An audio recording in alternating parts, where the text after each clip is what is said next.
안녕하세요. 김경래 선교사입니다. 오늘 발제할 내용은 꼬사족을 중심으로 살펴본 출생의식과 성인식입니다. 존 은비티는 아프리카 종교와 철학에서 아프리카인의 인권관을 다음과 같이 설명합니다. 우리가 있기에 나는 존재하고 지금까지 우리가 있어서 고로 나도 있습니다. 인간은 우리라는 공동체를 떠나서 생각할 수 없는 존재입니다. 그렇기 때문에 출산은 한 남자와 여자의 문제가 아니라 가족의 문제이고 공동체의 문제가 됩니다. 아프리카인의 부족 공동체 개념은 현재 살아있는 부족 구성원을 넘어 3대에서 4대 이전에 살았던 그들이 기억 속에 존재하는 조상 혼령들도 포함합니다. 조상 혼령과 관련된 부분을 자세히 이해하기 위해서 아프리카 신앙체계를 살펴볼까 합니다. 아프리카인들의 세계관을 이해하려면 세 가지를 고려해야 합니다. 첫 번째는 시간에 대한 이해, 두 번째는 세계에 대한 이해, 그리고 마지막으로 인간에 대한 이해입니다. 첫 번째로 아프리카인의 시간 개념을 살펴보도록 하겠습니다. 아프리카인에게 있어서 시간은 가까운 미래, 현재, 그리고 과거의 시간만 존재한다고 합니다. 먼 미래에 대한 개념은 아프리카의 언어에서 잘 나타나 있지 않으며 예측 가능한 가까운 미래만 있을 뿐입니다.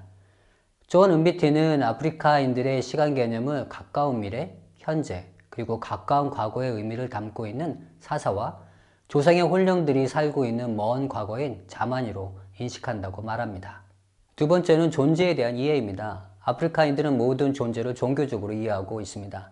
아프리카인 세계관 안에서는 절대신은 존재하지만 인간의 일에 관여하지 않습니다. 그 밑에는 많은 신적 존재, 즉 정령들이 존재하는데 인간들과 그리 친하지 않아서 인간들과 적대적인 관계일 때가 많이 있습니다. 그 아래로는 보통 더 리빙 데드라고 하는 조상 혼령들이 있는데 이 영적 존재는 한때 인간이었기 때문에 인간들에게 친절하지만 인간들과 소통을 위해서는 매개체가 필요합니다. 그 역할을 하는 사람들이 주술사입니다. 아프리카인들은 인간의 모든 문제가 영적 원인을 가지고 있어서 그 원인을 해결하면 현재의 삶에도 문제가 해결된다고 믿고 있습니다. 세 번째는 인간에 대한 이해인데 인간은 태어날 때부터 완전한 인간으로 태어나는 것이 아니라 전 인생을 살아가며 일정한 의식을 거치며 완성된다고 생각합니다. 이 완성된 인간만이 조상들의 땅, 자만이의 시간으로 들어갈 수 있다고 믿습니다. 인간은 출생, 성년식, 결혼, 죽음을 통해서 완성됩니다. 죽음은 완전한 인간이 되는 통로입니다. 서구 기독교는 예수님의 탄생인 성탄절을 집중하는 반면 아프리카 기독교는 부활절에 더 많은 관심을 가지고 집중합니다. 그것은 아프리카인의 인간관이 투영된 결과입니다. 죽음과 새로운 삶의 시작은 아프리카인들의 매우 중요한 과정입니다. 진정한 인간으로 만드는 4개의 과정 중 출생의식과 성인의식을 통해 죽음과 새로운 삶의 시작이라는 관점이 아프리카인의 삶에 어떻게 표현되어 있는지 살펴보도록 하겠습니다. 출생은 대단히 중요하게 여겨집니다. 아프리카 사회에서는 아내가 출산하기까지는 그 결혼이 완성된 것이라고 생각하지 않습니다. 그러므로 첫 임신은 결혼을 매듭짓는 징표이면서 동시에 여인이 남편의 가족과 완전히 통합된다는 표시입니다. 아무리 훌륭한 자질을 가진 여인이라 할지라도 아이를 낳지 못하면 그 여인은 가장 불행한 사람입니다. 만약 여인이 아이가 없는 상태에 죽는다면 어느 누구도 그녀를 기억하지 못한 상태에서 죽는 것이고 그것은 그녀의 존재 자체가 잊혀진 것입니다. 대부분의 아프리카 사회에서 임산부가 지켜야 할 금기와 규제가 있습니다. 그 이유는 임산부와 아이를 보호하기 위한 것입니다. 첫 번째는 성관계에 가는 것입니다. 사회에 따라 다르지만 아이를 가졌을 때부터 출산 후까지 금지됩니다. 어떤 부족에서는 출산 후 2년에서 3년까지 성관계가 금지됩니다. 레소토의 경우 임신과 함께 그리고 출산 후 수유 기간 동안 2년간 성관계를 엄격히 금지합니다. 이 전통 때문에 남자들은 다른 성적 대상을 찾게 되어 레소토에 보냐치라는 관습이 생겨났다고 합니다. 보냐치는 레소토의 큰 사회 문제인 사생아 출산을 발생시키는 혼외 정사를 의미합니다. 이런 부도덕이 레소토에서는 정상적인 것으로 받아지고 있습니다. 이런 엄격한 성관계 금지는 레소토의 일부 다체제를 만들었다고 주장하기도 합니다. 둘째는 음식에 관한 것입니다. 아칸바족은 임산부가 출산 3개월 전부터 기름진 음식, 콩, 그리고 독화살에 잡은 짐승고기는 먹지 못하게 하였습니다. 개미집에 있는 특별한 흙은 먹게 하였는데 이는 철분이 많은 흙이어서 어린아이 몸을 강하게 만들어 주기 때문입니다. 세 번째는 노동과 도구의 사용에 관한 것입니다. 아칸바와 기쿠유는 임산부가 출산을 하기 전에 모든 무기와 쇠로 된 물건을 집에서 제거합니다. 쇠로 된 물건은 번개를 끌어온다는 믿음 때문입니다. 인가사나족은 임산부와 남편 모두가 아이를 낳기 전에는 불을 옮기는 일을 하지 못하게 합니다. 네 번째는 사회적 규제입니다. 마오족의 경우 임신한 부인은 남편에게 직접적으로 이야기하지 못하게 했으며 반드시 중재자를 가운데 두도록 했습니다. 이러한 금기와 규제는 임신한 여인의 육체적, 정신적, 의식적 해악에서부터 보호하기 위해서입니다. 일반적으로 출산은 임산부의 집에서 행해지며 친정 부모의 집에서 행해지는 경우도 있습니다. 그러나 어떤 경우는 아이를 출산하기 위해 동네 밖이나 특별히 세워놓은 집에서 낳기도 합니다. 우드크족은 출산 때가 다가오면 임산부가 혼자 또는 친족과 함께 숲속으로 가서 아이를 낳습니다. 이러한 관습은 쌍둥이를 낳으면 임산부와 아이를 모두 죽이는 관습에서 나온 것입니다. 태반과 탯줄은 태아가 여성들에 붙어있는 무기력한 상태를 상징합니다. 어머니 자궁 안에서 무기력한 존재인 태아가 태반에서 나오는 것은 홀로 있었던 존재의 단계에서 새로 태어남을 선언하는 것이고, 탯줄을 끊는 작업은 한 여성의 부분에서 공동체의 일부로 태어나는 것을 의미합니다. 이것은 과거와의 단절과 새로운 공동체로 연결되었음을 의미합니다. 그렇기 때문에 출생 후 탯줄과 태반의 처리 방법은 중요한 부분으로 각 부족의 의식에 남겨져 있습니다. 기쿠유족은 태반을 개간하지 않는 들판에다 놓고 곡식과 풀을 덮습니다. 개간하지 않은 땅은 풍요의 힘과 신성함을 상징하기에 산모의 자궁이 더 많은 아이를 낳을 수 있기를 소망하는 데서 기인합니다. 디딘가족은 태반을 태어난 집 근처에 묻고, 인가사나족은 태반을 나무에 걸어 놓기도 합니다. 윌루프족은 태반을 뒷마당에 묻지만 탯줄은 팔찌나 부적처럼 만들어 아이가 지니게 하도록 합니다.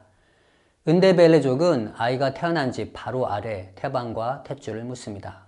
줄루는 아이가 태어나면서 즉시 탯줄을 태워 집 마당에 묻습니다. 그것은 탯줄이 대지와 연결시키는데 조상과의 연결을 의미합니다.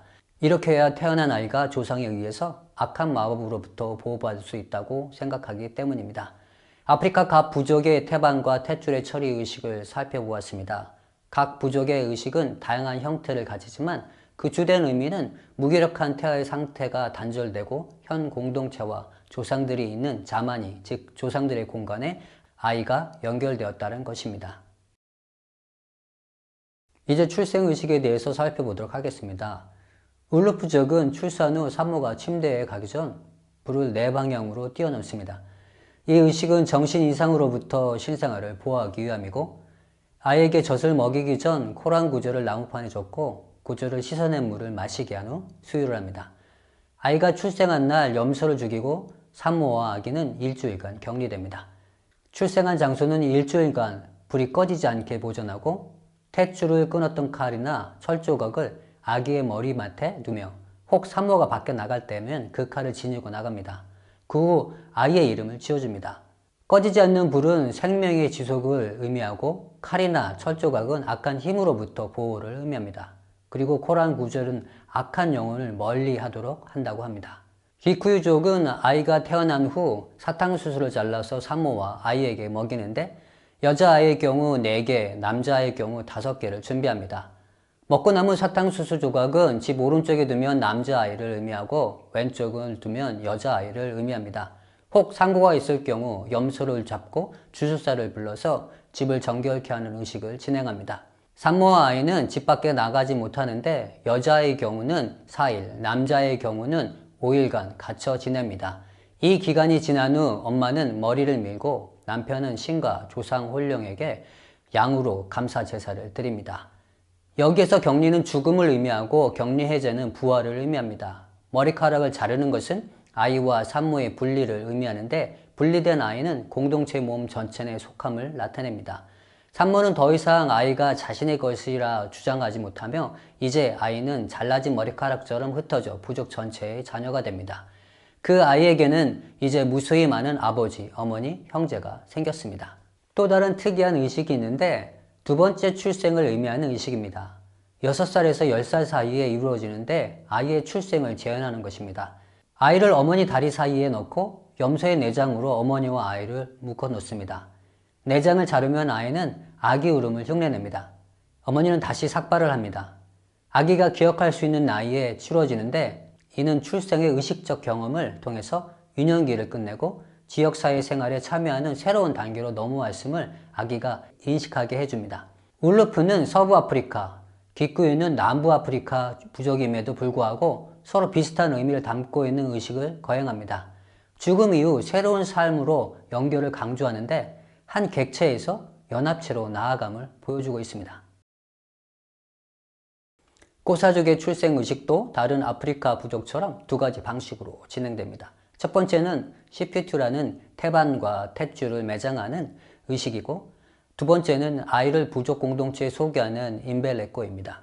꼬사족에 있어서 부족 공동체는 살아있는 사람들과 죽은 조상 혼령들 모두를 포함한 개념입니다. 그럼 시피투를 먼저 살펴보겠습니다. 시피투는 아이가 태어난 지 3일 후에 치러지며 여성들만 참석하는 의식입니다. 매운 연기를 내는 나뭇잎에 불을 지펴 아이를 거꾸로 든 채 3번 통과시킵니다. 그런 후 아이는 엄마에게 전해집니다. 그 아이에게 인깨깨라고 불리우는 흰색 진흙을 몸에 바릅니다. 매운 연기는 강하게 서도록 용기와 강한 정신을 준다고 믿고 있고, 흰색 진흙은 모든 악한 영으로부터 아이를 보호한다고 믿고 있습니다. 그런 다음에 잉카바라는 탯줄과 태반을 매장하는 의식을 거행합니다. 조상들이 거주했던 땅에 태반과 탯줄을 매장하는데 아기가 조상의 땅에 연결되었음을 상징합니다. 하지만 현대의 대부분의 출산은 의료기관에서 이루어져서 잘 거행되지 않는 의식입니다. 2020년 4월 남아공 통계청의 자료에 의하면 2016년 기준으로 96%의 임산부가 의료기관에서 출산을 하는 것으로 조사되었습니다. 2008년 출산 후 의식, 윤리와 법률이라는 보고서에 의하면 음푸말랑가 지역에서 출산한 여인 중 10%가 의료기관에서 태반과 탯줄을 받아가는 것으로 보고합니다. 수거하는 이유는 태반과 탯줄을 땅에 묻고 일부는 묻지로 만들어 사용하기 위해서라고 합니다. 임벨레꼬는 아이를 부족 공동체에 소개하는 축하 행사입니다. 의식은 염소를 죽이며 치루어집니다. 시피투와 달리 임벨레꼬는 꼬사족 사이에 지금도 빈번히 치루어지고 있는 의식입니다. 현재 살아있는 사람들에게 아이를 소개하듯이 조상 혼령에게 아기를 소개합니다. 임벨레꼬는 단 한 번만 치루어지지 않습니다. 아이가 자라서 청소년이 되거나 성인이 되어서 불행이 닥치거나 아프거나 하면 임벨레꼬 의식을 거행합니다. 불행이나 아픈 일은 악한 영에 의해서 시작된 것이라 믿기 때문입니다. 임벨레꼬를 통해서 조상 혼령에게 아기를 다시 소개하며 보호를 요청하는 의미가 강합니다. 혹 임벨레꼬를 치르지 못한 아이의 경우 성인이 되어서 의식을 거행하기도 하고, 혼외 정사를 통해 태어난 아이의 경우 엄마 쪽 가족에서 치릅니다. 이런 아이들은 외할머니가 책임을 지고 기르는 것이 관례이기 때문입니다. 임벨레꼬를 좀 더 자세히 살펴보겠습니다. 임벨레꼬는 보통 3일 정도 진행되는데 준비 기간까지 하면 일주일 소요됩니다. 임벨레꼬 의식은 아프리카 맥주인 음꼼보띠를 만드는 데서 시작합니다. 첫 맥주는 조상 혼령에게 부어지게 되고 그 후 참석한 사람들에게 마시게 됩니다. 의식은 친족 어른들이 조상 혼령에게 아기를 가족의 일원으로 받아달라는 간청으로 시작합니다. 친족의 어른이 간청 기도를 하는 동안 아이는 염소를 만져야 하는데, 혹 아이가 너무 어려서 만지기를 어려워하면 어른이 아이의 손을 끌어서 만지도록 도와줍니다. 이러한 접촉은 아기와 염소를 동일시됨을 의미합니다. 아울러 아이가 조상 혼령의 도움 없이 살아갈 수 없는 존재임을 고백하는 것입니다. 그 후 집에서 키워진 염소를 헛간에서 도살하는데, 혹 그 후 배운 염소의 경우 집안에 있는 풀을 먹인 후 도살합니다. 염소가 죽을 때 큰 소리로 울어야 하는데 그것은 조상의 혼령이 염소를 받았다는 의미를 생각합니다. 도살한 염소 고기는 온 가족이 먹는데 가죽은 아이에게 넘겨집니다. 염소 가죽이 조상 혼령과 성스러운 연결을 시켜준다고 믿습니다. 이 가죽은 아이가 커서 조상 혼령과 연결이 필요할 때나 어려움에 처했을 때 가죽을 덮고 자게 될 것입니다. 자, 그럼 이제 성인식에 대해서 살펴보도록 하겠습니다. 출생의식 후 성장한 아이는 중요한 전환점을 의미하는 또 다른 의식에 통과해야 합니다. 출생의식이 육체적으로 부족 공동체에 입문하는 것을 의미하고 영적으로 자만이와 조상 혼령과 연결됨을 나타냅니다. 이것은 한 객체로서의 존재의 단절과 새로운 공동체의 삶을 의미하듯이 성인식은 유년기의 삶을 단절하고 새로운 존재로서 출발을 의미합니다. 아프리카 몇몇 부족의 실질적인 예를 먼저 살펴보도록 하겠습니다. 성인식을 치르지 않는 아칸바이는 나이와 상관없이 성인이 아니며 아직 어린이로 취급됩니다. 보통 두 단계로 이루어져 있습니다. 첫 번째 단계는 보통 4살에서 7살 사이에 이루어집니다. 건조하고 비교적 추운 날씨인 보통 8월에서 10월 사이에 치러지는데 소년들은 할례를 받고 소녀들은 여성 할례를 받습니다. 정해진 날짜와 장소가 공지되고 부족 어른들이 모인 자리에서 행해집니다. 소년들은 남자들이 모인 자리, 소녀들은 여자들이 모인 자리에서 전문가에 의해서 시술을 받습니다. 수술을 받는 소년들과 소녀들은 고통스럽지만 신음소리가 없이 진행되도록 격려받습니다. 의식이 마친 후에는 모두 춤을 추거나 노래를 부르며 기뻐합니다. 참석한 모든 사람들이 아프리카 맥주를 마시고 조상 홀령에게 음식을 바칩니다. 성인식은 상처가 치유될 때까지 몇 주간 진행됩니다. 가족들은 성인식을 치르는 소년들과 소녀들을 위해서 음식이나 돈, 그리고 장식구, 때때로는 양과 소를 선물로 주기도 합니다. 성기의 일부분을 잘라내는 것은 유년기와의 단절을 상징합니다. 성적 기능이 활발하지 않은 상태가 죽고 새로운 상태로 태어남을 의미합니다. 또한 피를 땅에 흘리는 것은 새로운 단계의 삶으로서 자신을 조상 홀령에게 소개하는 것입니다. 고통을 참는 것은 성인으로서의 삶의 어려움과 역경을 이겨낼 준비가 됨을 보여줍니다. 두 번째 단계는 첫 번째 단계의 몇 달 후에서 14살 사이에서 이루어집니다. 첫 번째 단계는 육체적인 단절을 의미하지만 두 번째 단계는 사회에서의 단절을 경험합니다. 마을에서 멀리 떨어진 곳에서 4일에서 10일 정도 음악을 짓고 생활을 합니다. 이 생활에는 보호자와 선생들이 함께 하는데 남성성과 여성성을 가르치기 위해서입니다. 둘째 날에는 음부샤라고 알려진 무서운 괴물과 마주합니다. 주로 남자아이들만 참여를 하는데 음부샤라고 하는 것은 사람이 나무 토막과 가지들로 만든 것입니다. 사람이 그 안에 들어가서 마치 커다란 괴물처럼 울부짖습니다. 남자아이들은 괴물을 맞서서 용감하게 활을 쏘며 대항합니다. 과정은 철저히 비밀스럽게 진행됩니다. 괴물과 맞서 이긴 날 밤 첫 단계를 마친 소년과 소녀는 성관계를 가집니다. 셋째 날에는 어른들의 생활을 연습하는데 남자들은 활과 화살을 가지고 사냥을 하고 여자들은 작은 나뭇가지를 자릅니다. 그 후 할례 시술을 했던 사람들이 와서 소년들과 소녀들에게 술로 축복합니다. 그리고 소년들은 특별한 지팡이를 받게 됩니다. 넷째 날에는 사탕수수를 훔쳐 와서는 보호자를 위한 술을 만듭니다. 다섯째 날이 지나서야 음식을 먹을 수 있습니다. 그 전까지는 음식이 금지됩니다. 여섯째 날은 쉬고 일곱째 날은 소년들은 소를 모는 연극을 하고 소녀들은 적들이 쳐들어왔다고 소리를 지르고 상황극으로 모든 성인식을 마칩니다. 마사이족은 4년 혹은 5년에 한 번씩 12살에서 15살 나이에 소년들과 소녀들이 성년식을 치릅니다. 이때 함께 성년식에 참여한 사람들은 한 동년 집단이 되어 강한 결속력을 가집니다. 후보자들은 흰색 진흙을 온몸에 바르고 아무런 무기도 지니지 않은 채 참석합니다. 할례식 전날 소년들은 찬물로 온몸을 씻고 할례를 행합니다. 할례식 때 흘린 피를 황소 가죽에 담아서 각 소년의 머리에 붓습니다. 그 후 나흘 동안 격리하고 격리가 끝나면 여자 옷을 입고 흰 진흙을 얼굴에 바르고 타조 깃털로 손을 장식합니다. 상처가 치유되면 머리를 삭발합니다. 소녀들도 여성 할례를 치르고 나무 잎이나 풀로 머리를 장식합니다. 상처가 치유되면 결혼할 수 있습니다. 두 가지 사례를 살펴보면 성인식은 유년기와의 단절을 의미하고 새로운 삶, 성인으로서의 삶을 공동체 안에 공포함을 알 수 있습니다. 유년기가 공동체의 보호가 필요한 존재라면 이제 공동체의 정당한 구성원으로서 공동체를 돕는 존재로 다시 태어남을 의미합니다. 그렇기 때문에 성인식을 마친 후에 완전히 새로운 이름을 받는 아프리카 부족도 있습니다. 성인식은 어른으로서의 삶의 시작을 알리는 것이기에 부족 공동체에 큰 의미를 가지고 있습니다. 한 개인은 더 이상 아이가 아니라 성인으로서의 책임과 권리, 공동체는 그에게 공동체를 위한 책무를 기대할 수 있습니다. 성인식은 성인으로서 그리고 공동체를 위한 책무를 위해서 교육적 목적을 가지고 있습니다. 성인식을 통해 고난을 배우고 다른 사람과 살아가는 방법을 배우며 순종 그리고 부부관계를 배웁니다. 2016년 남아공 안에서 포경수술을 받은 사람의 비율은 대략 44.7%로 절반이 안 되는 숫자입니다. 전체 숫자 중 흑인의 경우가 48.2%인데 32.1%가 전통적인 방식으로 할례를 받습니다. 부족별로 보면 벤다족이 82.7%로 가장 높고 북소토가 75.7%, 고사가 74.2%, 통과가 67.6%, 은드벨러가 54.3%입니다. 남아공의 많은 부족들은 여전히 전통적인 이유로 남성 할례가 성인식 안에 치러지고 있습니다. 고사적인 경우 이스턴 케이프 복음부에 오면 약 2만 명의 사람들이 성인식 학교에서 할례를 받는다고 합니다.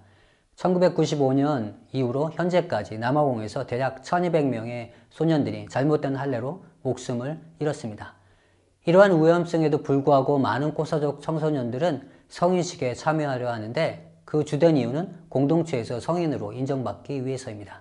우라루코라고 하는 성인식은 보통 방학 기간인 6월에서 7월 초 또는 11월 말에서 12월 초 성인식 학교에서 실시됩니다.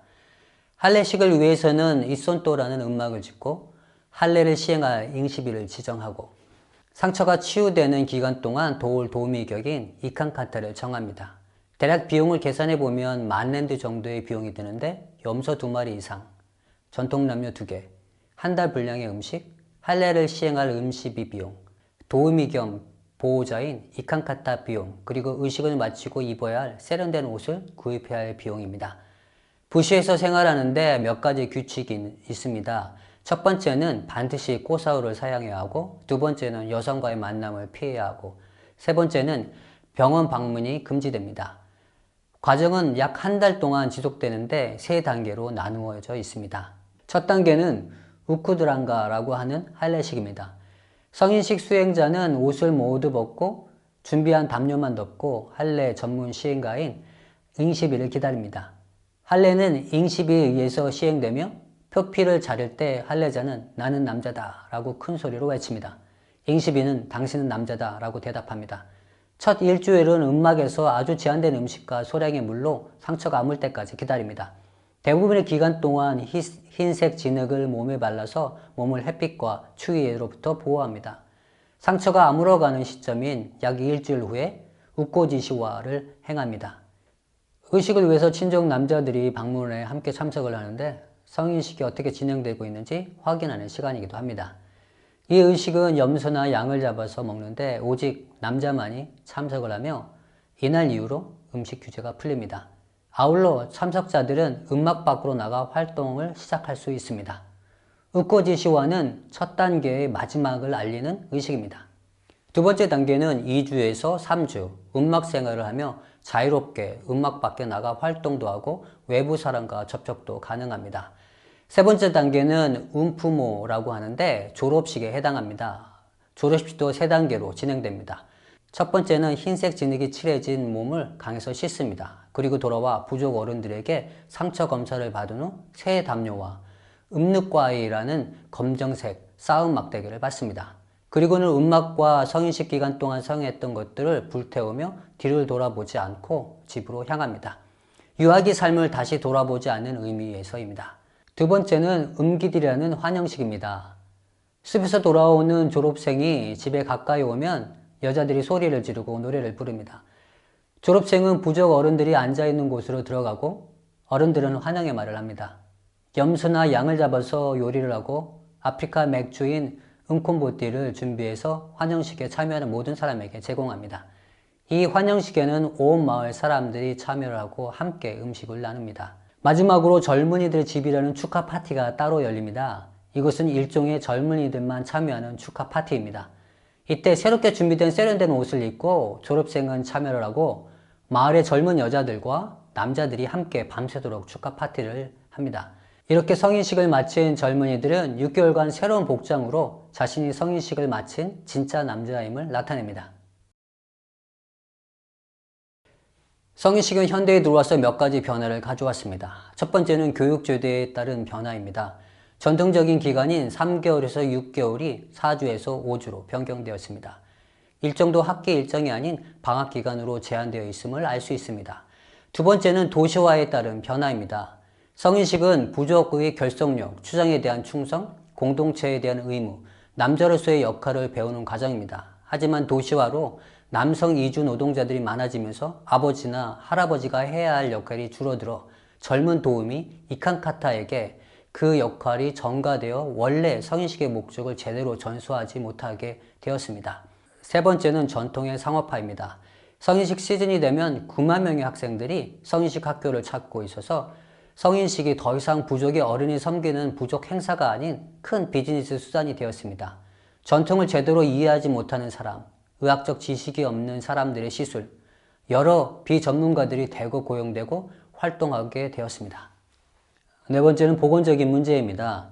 할례식이 거행될 때 그룹으로 진행되는데 할례의 시행자인 잉시비는 전통적인 칼을 사용해서 여러 명을 동시에 할례 시행합니다. 이때 칼을 제대로 소독하지 않고 시행하는 경우가 많아 성병이 전염되어 성기를 절단해야 하거나 에이즈로 목숨을 잃는 경우가 발생하고 있습니다. 이처럼 성인식은 시대의 변화에 따라 축소되고 세속화되어 몇몇 문제점이 드러나고 있습니다. 특히 할례 기간에 벌어지는 사고들, 죽음, 성기불능, 에이즈, 그리고 동성애 문제로 사회 이슈화되면서 성인식에 대한 비판적인 목소리가 높아지고 있습니다. 한편 일부 기독교 안에서 성인식 토착화가 시도되었습니다. 할례 후 치러지는 웃고지시와 의식에 찬양과 예배를 도입하고 음악생활 기간 동안 보호자 역할을 하는 이칸카타와 성경을 읽고 경건 생활을 하는 등 원래 전통 양식을 기독교 신앙의 형태로 변형을 시도했음을 발견할 수 있습니다. 남자로 다시 태어난다는 의미를 진짜 남자, 즉 기독교 가치관에 따라 사는 남자로 가르치기도 합니다. 남자 성인식은 코사 사회 안에서 남자로서 인정받는 아주 중요한 과정입니다. 아프리카 세계관 안에서 성인식은 완전한 인간으로 성장하는 과정으로 이해하며 사회 책임과 의무를 충분히 설명하고 이해하는 교육 과정의 역할이 큰 비중을 차지하고 있습니다. 기독교인 성인식 학교와 기독교 가치를 이해하는 잉시비와 이칸카타가 많아지면 꼬사 성인식의 변혁의 과정으로 들어갈 수 있으리라 믿습니다. 인생의 중요한 전환기에 있는 청소년들이 성경적 교육과 가치관으로 훈련되고 무장되어 진짜 남자, 기독교 가치관으로 살아가는 사람들이 남아공을 섬기는 것을 곧 볼 수 있으리라 믿습니다. 최근 우분투가 한국 사회에서 자주 화제되고 있습니다. 아마도 분열된 사회에 우리는 함께 공존해야 할 존재임을 강조하기 위해서일 것입니다. 우분투는 분명 시족 공동체의 제한된 개념으로 시작되었지만 현재 우분투 철학이 세계화 과정을 거치고 있음은 분명합니다. 현 서구 사회와 서구화된 사회들은 개인주의와 핵가족화로 공동체성을 잃어버려 나라는 존재의 시작점이 어디에 있는지 잃어버렸습니다. 이런 의미에서 우분투 철학은 글로벌화된 세계에 공헌하기에 충분합니다. 지금까지 살펴본 출생의식과 성인의식은 모두 이 공동체의 인간 개념에서 시작되었습니다. 또한 개인의 이익을 우선시하기 전에 공동체의 공익을 먼저 생각하는 인간을 재생산하는 역할을 합니다. 복음을 중요시 여기며 선교하는 선교사들이 개인 구원이라는 경건주의 영향 안에 갇혀 있다면 자연스럽게 우리라는 사회 구원에 관심을 적게 가지게 됩니다. 2010년 케이프타운에서 열린 로잔대회 이후 복음주의 진영 안에서도 개인 구원을 넘어서 사회 구원으로 향하는 움직임이 활발해지고 있습니다. 사회 구원은 우리의 이웃을 돌아보는 것을 의미합니다. 아프리카 독립교회의 역사를 통해서 아프리카인들은 서로서로 돕는 교회, 필요를 채워주는 교회를 찾고 있음을 알 수 있습니다. 이것이 독립교회가 급속도로 확산해가는 원인 중에 하나입니다. 아프리카인들의 사고 안에는 우분투 사상이 내재되어 있고 아프리카인들은 교회 안에서 공동체성을 확인할 때 복음을 쉽게 이해할 것입니다. 출생의식과 성인식을 성경의 진리로 복음의 눈으로 잘 상황화하여 아프리카 교회가 예수 그리스도 안에 우주적 우분투로 거듭나기를 소망합니다. 우문투, 응구문투, 응가반투. 당신을 통해서만 나는 내가 된다.